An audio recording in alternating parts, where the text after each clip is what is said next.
श्रीकृष्णाष्टकम्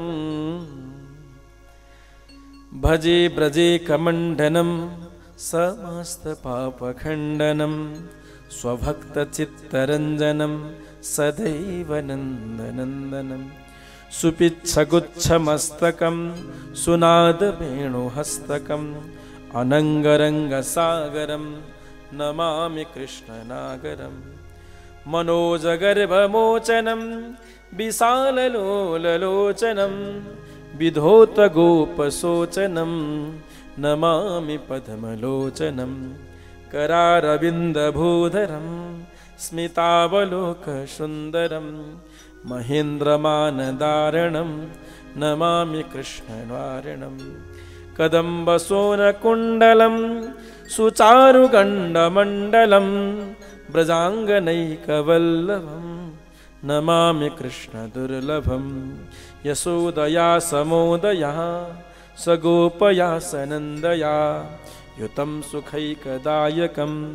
नमामि गोपनायकं सदैव पादपङ्कजं मदीयमानसे निजं दधानमुत्तमालकं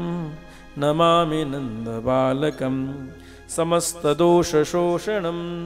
समस्तलोकशोषणं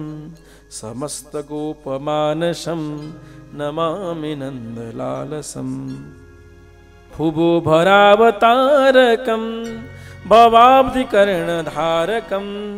यशोमतिकिशोरकं नमामि चित्तचोरकं दृगन्तकान्तभङ्गिनं सदा सदालसङ्गिनं दिने दिने नवं नवं नवामि नन्दसम्भवं गुणाकरं सुखाकरं कृपाकरं कृपापरं स्विरद्विसन्निकन्दनं नमामि गोपनन्दनं नवीनगोपनागरं नवीनकेलिलम्पटं नमामि मेघसुन्दरं तडित्प्रभालसत्पटं समस्तगोपनन्दनं हृदम्बुजैकमोदनं नमामि कुञ्जमध्यगं प्रसन्नभानुशोभनं निकामकामदायकं दृगन्तचारुसायकं रसालवेणुगायकं नमामि कुञ्जनायकं विदग्धगोपिकामनो मनोज्ञतल्पसायिनं नमामि कुञ्जकानने